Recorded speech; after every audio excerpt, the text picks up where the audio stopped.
Ani maqaan kiyya Muhammad Bakar Aluu naan jedhanii. Hedduun namni maammeedhaan na beekaa maammee Paarii naan jedhanii. Biyya Faransaay magaalaa Paaris keessa jiraadha. As jiraadha waggaa 5 jiraan beekaa Faransaay galee as keessa jiraadha akkam. Hayyee maqaan kiyya Biniyaam Taaddasaan jedhama magaalaa Frankfurt irraa.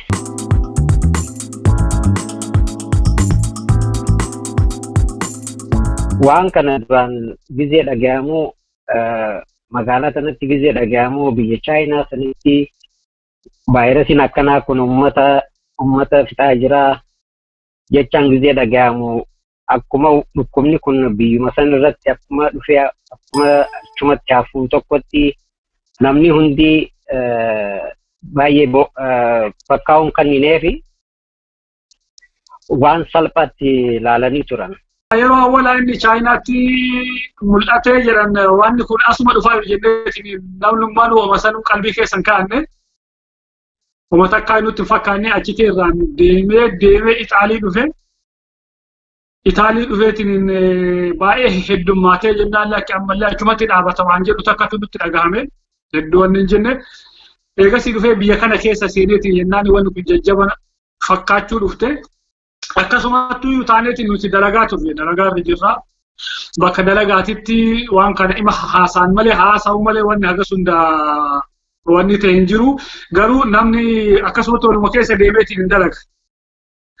Osoma dalagaa jirru harka waliin fuudhinaa jechaan dhufee harka wal fuudhuu dhaabneetiin miilaan nagaa fa'a waliin jechaa turre. Yeroo sanis hagan hunda hin hammaata jenneetiin hin yaanne. Sanirraan ammoo wanni takkallee Rabbi nuti ishee garuu wanni nu dogoggorsiise takkan jirti akka amma kanaan booda namni dogoggorroon dhan himuu barbaadu. Dhibeen kun nama gurraacha hin qabu waan jedhamu takkatu ololli deemaatu hin turre. Nuti namni keenya haala jireenyaati yeroo hedduu addaan fagaannee hin dandeenyu bakka takka deemna bakka takkatti wal geenna waliin taphannaa kaafeetti waliin teennee walii wanni jenna. Homaa wanni nuti of eegganneetiin wanni isaan hin qabnu garuu.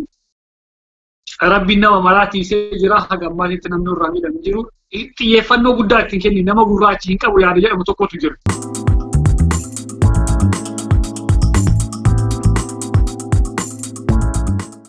Nu bira gaa akkuma dhukkubni kun as seenee jaametti mootummaan akka waa hunda bitannee mana kaayyannu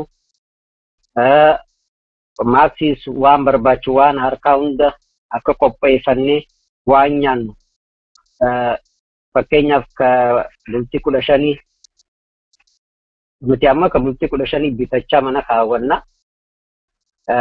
Yoo namni bahee argame yoo baay'inaan namni bahee argame ixaata qaban jaanii saniifuu suuqiin illee deemnee suuqii san keessatti illee wanni binnuu hin jiru.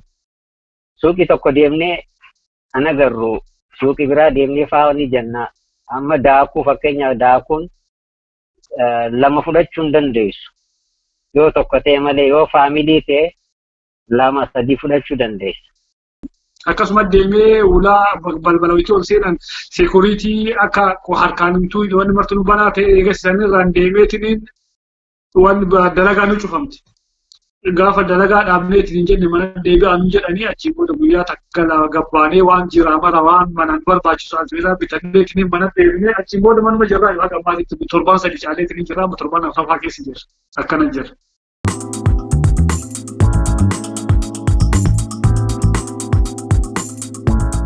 Namni waa bitachuuf olii gafiiguu wajjii eegale kana karaa ammatti cufamee suuqii marti. Zahmaa namaatiin jarjariinsa namni waa shamatatu kan wanni taane rifannoonni nutti dhufamu. Jedha wanni kun hamaadha jenneetiin rifanne. Baay'ee tokko rifaatuun nu dhagayame jechuun waan akkana agarreetis hin beeknu dhukkuba akkana dhukkuba nama akka bineensaatti irraa dheessan agarreetis hin beeknu.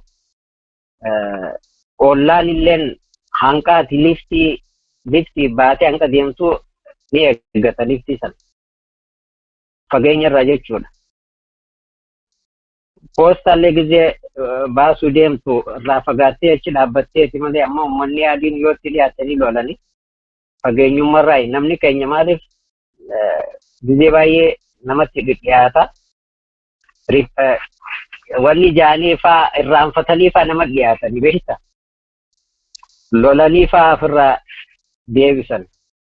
Kanaafuu baay'ee sodaannee turre jechuun ilmaan keenyaaf namni ilmaan qabu dirqama waan kana yoo gadi baatee waan tokko vaayirasiin kun yoo harkaan kadabru ta'e yoo hafuuraan kadabru ta'e rakkisaadha. Gizee baatee gizee deebitullee baay'ee sodaachaati.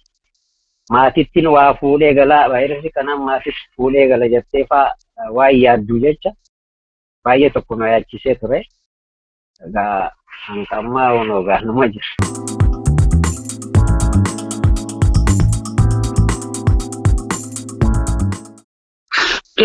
Dhugaa dubbachuuf yeroo awwala wanni kun nama maraa mana galcheetu hin jenne nam lama waliin mana turre inni ilmi durbicha kiyyaati. Guyyaa lama wayitii mana ooleetiin hin jennu namatti nu hin cinqamne. Bakka manuma ooluu kanatu cinqaa nuti ta'e. Cinqaa mana ooluu ta'a akka sila qabamne yoo itti qabteetiin hin jettu yoo hafuurri maaliis jedheetiin hin jedhu qabamee yaadee tokkotu sammuu keessatti nama dhiphataatiin hin ture. Achiin booda nuti ijoolleen keenya nama lamaan nuti dabalanii nama afur hin taane duruu walumaan jiraanna. Wanta waliin taana jenneetiin dhufanii bultii torba afurii shan akkana wanni taanitiin hin jedhan isaan illee mana biraa argatanii na biraa ba'anii.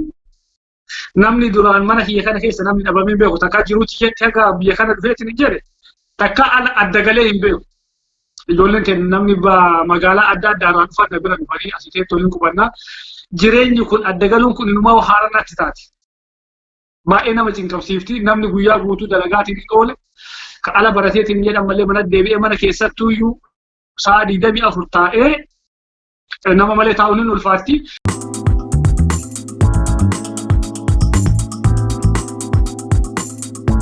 Anama gara kiyyaatti sagantaa baafadhe. Sagantaan ani baafadhee wanni program wayii ka barnoota wayiitu jira kan jala awwala yeroo argadhee barachuu hin dandeenye kompiitara irratti isa barachuu eegale. Kompiitara irratti isa bakka barnaamiji san barachuu eegalee jennaaniin addadumaa fudhadhee dhufee saniin booda eegasii maal goone ijoolleen keenya akka jirtuun guruppii uumuu eegalle. Guruppii uumee namni guyyaa hin boqotaa galgala guruppii irratti wal gahee waan keessa jiru haala jiru maraa waliin haasa'u sanitti ture seenne. Wayitii yeroo qabnutti yeroo kaan wayitii duraan odeeggadde salaatallee ibaadaallee maaliin goone kan akka gara rabbiitti deemnee ibaadaa goonu godhe akkanatti dabarsine nuti gara keenya irra hedduu galgala nuti guruppii irratti haasofneetiin guruppiidhaan wal bohaarsine. Baay'ee sodaa nutti uume malee maaliif amma ijoolleen ala bartee fa'aa mana keessa taa'uun hin danda'amu. Karaa barandaan fa'aa achi baasneetii qilleensa fa'aa fudhatanii ol deebi'an malee ni taphannaa ni deemna fa'aa jaan daa'imni waan hin beekne jecha. Amma immoo baramee jira TV keessattis waan laalanii jecha namni yoo nama arganillee harkaan fuudhan. Waan TV keessatti arganii jecha yoo namni dhufe korona jaaniiti firraa dheeysa. Sigalee isaanillee waan kana beekaniiti sodaa irraa qaban jechuudha daa'imnillee baranii jiran yoo waan tokko gadi nu baasaa jaanii wanni ijaanfaa yoo korona jetteen hin baanni sodaatan.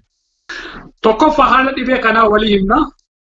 Dhibeen kun irra guddinni isaa osoma inni nama qabinuu cinqaan nama rifachiisaa turte normaalii akka stress hin taane akka mataan isaa hin cinqamne wal gorsaatiin hin jiru. Sadaffaa sanirraan ammoo waa'ee biyyaa irratti amma irra hedduu kan yaachisaatiin hin jiru waa'ee biyya keenyaati. Waa'ee biyyaa irratti waan jiru irratti wal mari'annaa. Namuu ganama galgala biyya bilbilee waan keessa jiru ijoolleen as jirtu martinuu namni tokko ka beeku ka an beeku ka biraa hin beeku ati biyya san nama biyya sanii fakkeenyaaf warra Maarsee jiru, warra Liyoon jiru, warra Grenoble jiru, warra Boordoo jiru, warra Toulouse jiru. Namuu akka Amiyaallee warra jiru, Reensi warra jedhanillee warra jiru. Namuu akkuma wal beeku wal bilbilee akka wal hubatu, akka yaada wal jijjiiratu akkana godhaatiin dabarsaatiin turte.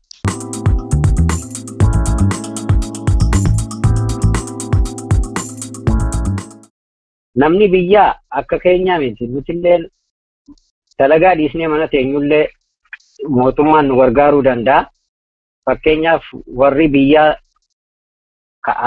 arra dalagatu malee waa nyaannee jira. Yoo mana taa'ee jettee mana san taa'uu hin danda'u yoo waa nyaachuu baate.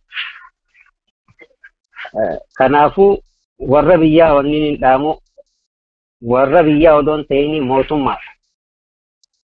Mootummaa waan kana sirriitti akka dhukkubni kun dhufeetti uummata tajaajilaa hin jiru. Uummata laalaa jirra. Uummanni magaaleeffachaa jira. Magaaleeffachaa galaa jira. Uummanni walitti laaqamaa jira. Yeroo ammaa kana keessatti isaan immoo biyya keessaa waan akkanaa dhukkuba kana wanni mala kan nuuf jira jaaniiti TV irratti haasawamaa ture. Gizee laallu immoo magaalaa keessatti magaaleeffachaa jiranii namni walitti dhufaa jira. Fakkeenyaaf artistoonni Oromoo waa baay'ee hojjechaa jiranii. Artistii waan kana of eeggannoo kana irratti muuziqaa irratti hojjechaa jiranii. Kana isaan hojjechuun qofti waa takka faayidaan qabu. Maaliif karaa mootummaatiin uummanni kun ni beelawaa ni dheebotaa yoo waan isaan barbaachisu waan kana yoo qopheessuufi baate uummanni ammaas agabuu mana taa'uu hin danda'an. Garuu wanni anamma lafa jala mureetiin jala sarareetiin himuu barbaadu dhibeen kun amantii saala bifa umrii addaan hin filatu. Nama maraa yoo akka qabaatiin hin jiru ka argaatiin hin jirru awwaluma ofirraa ittisu. Maaliifuu fageenya addaan wayitii gadi bahan addaan fagaachuu lammaffaa malee manaa gadi bahuu dhabu. Nuti amma gaafa 17 baatii sadaffaa gaafa 17 mana deebine. Akka gaafasii manaa gadi baaneetiin hin beeknu. Namuu mana ofiitii hin bahu namni wal gaafatullee bilbiluma wal gaafataman lamtuutti yoo inni ta'u. Mana keessa taa'u malee falli biraa hin jiru dhibee kana. Mana keessa taa'aniitiin guyyaa dabarfachuudha akka nama hin qabamne godhuudha. Yoo akka carraatiin akka tasaa akka waan akkasii sun namarratti kan mul'atu taate rifatuu dhabu waan mana keessa jiran waan ho'ituudhaan of yaaluun akka ilaalcha keenyaatti wanti sun simneetu hin jiru. Sadaffaa ammallee namni keenya addaan fagaatee hin danda'u harka wal fuudhuun dhiisu harka wal fuudhuu dhabu wal jibbuu miti. Amma dhibeen kun wanni inni guddaan rakkinni inni qabu ebalutu qabaa fi ebalutu hin qabu addaan hin beekamu. Nuti amma mataan keenya haga bultii 17 haga bultii 20 ufin amanne turre. Maaliif bultii 10 afurii bu'aa kan ebalu namarratti argameetiin hin jiru. Shandura namni marti wal keessa deeme hin qabaa ebalu hin qabu. Kanaafuu wanni waan dafeetiin argamu waan hin taane. Wanni guyyama si qabeessa sitti mul'atu taane ofii qabaachuu namni ebalu qabaa waan addaan hin beekneef namuu uftiisee waltiisuu barbaachisa. Wal gahuu dhabu. Bakkitee silaa deemaniitti meetira 3 meetira 2 addaan fagaachuu kanaan alatti wanni irraa dhuganii hin jiru. Irra guddaa amma wanni nuti nu yaachisaatiin hin jiru waa'ee biyya keenyaati. Maaliifuu asiteetti yoo ka qabamtu taate yoo rabbiin illee nama godhii ka wanni ta'u taate yoo xiqqaate yaalallee taatu haga murtaa'e illee argatan. Yoo ta rabbiin dhufti silaafuu dhufteetti ni jirti. Garuu namni biyya keenyaa san nama hagas heddummaatu nama tajaajila wanni hospitaalii fi isteeshiniin fayyaa bakka mara hin jirretti biyya keessa seeneetiin hin jennaan nama hedduu waan galaafatu. Kanaafuu osoo awwaluma inni nama biraan gahin osoo inni hin babal'atin maaliif yoo inni babal'ateetiin hin jedhan balaa kana caalutu namatti dhufaatiin hin jira. Balaa san hambisuuf ammoo dafaniitiin bakka jiranitti addaan fagaatanii jiraachuudha wanni nama baasu jenneetiin yaada dabarsa. Egaa gorsa ogeessi fayyaa barsiisuu jiru kana fudhachuu qaba namni keenya. Maaliif namni tokko fakkeenyaaf maatii baay'ee qaba. Kanaafuu namni tokko yoo ala gabbee maatii san vaayirasii kana irratti wanni godhuu danda'a. Kanaafuu eeggannoo cimaa godhuu qaba. Maaliif gizee gadi beellee maaksii godhatee bahuu qaba. Amma biyya keessatti maaksii akka nuti godhannu kana odoon ta'ini maaksii carqirraa tolchaa jiran yeroo ammaa kana keessatti. Maaliif namni kan nuti godhannu kana bitachuu hin danda'u. Kanaafuu maaksii ofii isaaniiti uummatanii maaksii kana godhachaa jiranii. Kanaafuu qaceellootti of eeggannoo godhuu qaban. Dirqama of eeggannoo godhuun maaliif kan mootummaa haliisanii maaliif waa'ee siyaasaa kanaan waan wal qabsiisanii jecha waan ogeessi fayyaa kun kan jiru kan dabarsu of eeggadhaa of wanni godha akka jiru kana dirqama namni keenya fudhachuu qaba. Saamunaan dhiqadhaa yoo jaan dhiqachuu maaksii godhadhaa jennaan godhachuudha. Manaan bahina jennaan manaa bahuu dhabuudha. Abakkitee amantiitti illee walitti gahuun masiirati salaatuun illee haa dhaabbatu. Kana dura warri naannoon dhaabbinni illee kan jiraatu taate kun waan mootummaatii miti. Waan mootummaan siyaasaa ofiitiin dalagatuuf fidee miti waan dhibee rabbiin addunyaatti fide. Kun balaa rabbiin natti buuse rabbiin kadhataniitiin manumatti kadhatanii jalaa bahan malee wal keessa deemiinsaan wanni jalaa itti bahan hin jiru. Lammaffaa ammallee namoota keenyaa ka harka qaqalleeyyii ka gadi guyyaarraa jiruun isaanii jiruu guyyaa taate. Nuti marti nu jiruu biyya keenyaa hin beekna. Harkarraa gara afaaniiti. Namuu akka ollaa jiruun yoo waan qaban sadaqataniitiin rabbii fi kadhatan malee dhibee namarraa deebi'uu miti. Naannaa keessanitti naannaa jiru martittuu namni keenya namni waan qabne isin biratti hin beelahini mana keessatti rabbiin kadhadhaa olii gadi hin deeminaa. Mana taa'aa ilmaan teessanillee baraaraa lubbuu teessanillee baraaraa waan baraaraa jedheetiin dhaamsa kana dabarsa. Egaa namni abbaan qabeenyaa fakkeenyaaf Dinquu Dayyaas waa baay'ee hojjechuu jira. TV'tti ilaalaatiin ture. Karaa Baalee kanarra illee bu'anii warra dachii isaanirraa godaanan isaaniifillee geessanii maaksii hunda geessanii waan nyaatan waan dhugan geessaafii jiranii gurbaan pireesidaanti maammee galateeffachuun barbaadaa kana keessatti baay'ee nama cimaadhaa nama dhugaa oromummaa hojjetu mucaa saniin arge kaleessallee bishaan geessaafii ture laalaatiin ture kanaafuu warri waa qabu nama hin qabne sani Bilis yoo daabboo tokko qabaate daabboo takkitti san adda fudhatee dhukkuba kanarraa uummata kana baasuu qaba. Maaliif yooniin an qabaadde ati beela'uu hin qabdu. Kana waan rabbi fide waan ta'e jecha. Kanaafuu kanaan wal gargaaranii akka yeroo kana yeroon kun silaa'uunuma dabraa yeroo kana dabarsanii dhaamaaf. Dhaamsi biraa dhaamsi ani qabu uummata keenya kan biyya alaa jiran Awurooppaas haa ta'u Eeshiyaa Ameerikaas haa ta'u biyyoota Arabaa keessa jiran haala danda'een jiruu namoota uummata biyya keenyaa san hin beeknaa warra harkarraa afaanitti jiraatu warra yatiima guddisuu jira warra manguddoo nama isaan gargaaru hin qabne jira nama guyyaarraa dalageetiin qarsiraa dalagateetiin galgala ilmaan ofii guddifatutu jira.